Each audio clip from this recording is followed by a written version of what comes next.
न्यायियों की पुस्तक चौथा अध्याय। कुल वचन 24। कनान द्वारा उत्पीड़न तथा दबोरा तथा बराक द्वारा छुड़ाया जाना।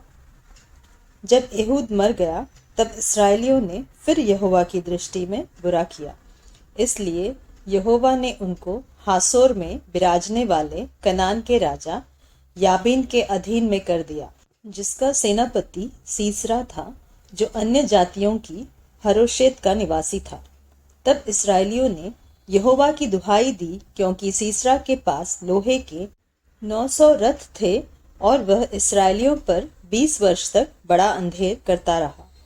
उस समय लपीदोत की स्त्री दबोरा, जो नबिया थी, इस्राएलियों का न्याय करती थी। वह एप्रैम के पहाड़ी देश में रामा और बेतेल के बीच में दबोरा के खजूर के तले बैठा करती थी, और इस्राएली उसके पास न्याय के लिए जाया करते थे। उसने अबीनोअम के पुत्र बाराक को कदेश नप्ताली में से बुलाकर कहा, क्या इस्राएल के परमेश्वर यहोवा ने यह आज्ञा नहीं दी कि तू जाकर ताबोर पहाड़ पर चढ़ और नप्तालियों और जबूलूनियों में के 10,000 पुरुषों को संग ले जा। तब मैं याबीन के सेनापति सीसरा के रथों और भीड़ भाड़ समेत कीशोन नदी तक तेरी ओर खींच ले आऊंगा और उसको तेरे हाथ में कर दूंगा। बाराक ने उससे कहा, यदि तू मेरे संग चलेगी तो मैं जाऊंगा, नहीं तो न जाऊंगा। उसने कहा, निस्संदेह मैं तेरे संग चलूंगी, तो भी इस यात्रा से तेरी तो कुछ बड़ाई न होगी, क्योंकि यहोवा सीसरा को एक स्त्री के अधीन कर देगा। तब दबोरा उठकर बाराक के संग केदेश को गई। तब बाराक ने जबूलून और नप्ताली के लोगों को केदेश में बुलवा लिया और उसके पीछे 10,000 पुरुष चढ़ गए, और दबोरा उसके संग चढ़ गई।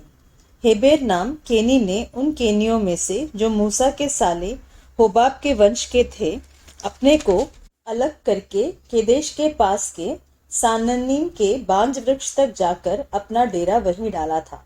जब सीसरा को यह समाचार मिला कि अबीनोअम का पुत्र बाराक ताबोर पहाड़ पर चढ़ गया है, तब सीसरा ने अपने सब रथ, जो लोहे के 900 रथ थे, और अपने संग की सारी सेना को अन्य जातियों के हरोशेत से कीशोन नदी पर बुलवाया। तब दबोरा ने बाराक से कहा, उठ, क्योंकि आज वह दिन है जिसमें यहोवा सीसरा को तेरे हाथ में कर देगा। क्या यहोवा तेरे आगे नहीं निकला है? इस पर बाराक और उसके पीछे पीछे 10,000 पुरुष ताबोर पहाड़ से उतर पड़े। तब यहोवा ने सारे रथों वरन सारी सेना समेत सीसरा को तलवार से बाराक के सामने घबरा दिया, और सीसरा रथ पर से उतर के पांव पांव भाग चला। और बाराक ने अन्य जातियों के हरोशेत तक रथों और सेना का पीछा किया, और तलवार से सीसरा की सारी सेना नष्ट की गई, और एक भी मनुष्य न बचा।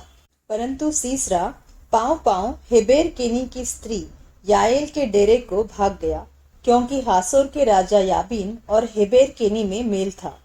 तब याएल सीसरा की भेंट के लिए निकल कर उससे कहने लगी, हे मेरे प्रभु, आ मेरे पास आ और न डर। तब वह उसके पास डेरे में गया और उसने उसके ऊपर कंबल डाल दिया। तब सीसरा ने उससे कहा, मुझे प्यास लगी है, मुझे थोड़ा पानी पिला। तब उसने दूध की कुप्पी खोलकर उसे दूध पिलाया और उसको उड़ा दिया। तब उसने उससे कहा, डेरे के द्वार पर खड़ी रह, और यदि कोई आकर तुझसे पूछे कि यहाँ कोई पुरुष है, तब कहना कोई भी नहीं।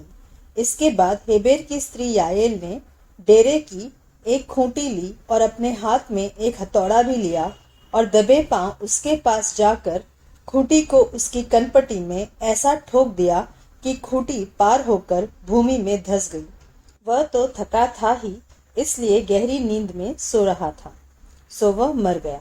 जब बाराक सीसरा का पीछा करता हुआ आया, तब याएल उससे भेंट करने के लिए निकली और कहा, इधर आ, जिसका तू खोजी है उसको मैं तुझे दिखाऊंगी। तब उसने उसके साथ जाकर क्या देखा कि सीसरा मरा पड़ा है, और वह खूंटी उसकी कनपटी में गड़ी है। इस प्रकार परमेश्वर ने उस दिन कनान के राजा याबीन को इस्राएलियों के सामने नीचा दिखाया, और इस्राएली कनान के राजा याबीन पर प्रबल होते गए, यहाँ तक कि उन्होंने कनान के राजा याबीन को नष्ट कर डाला।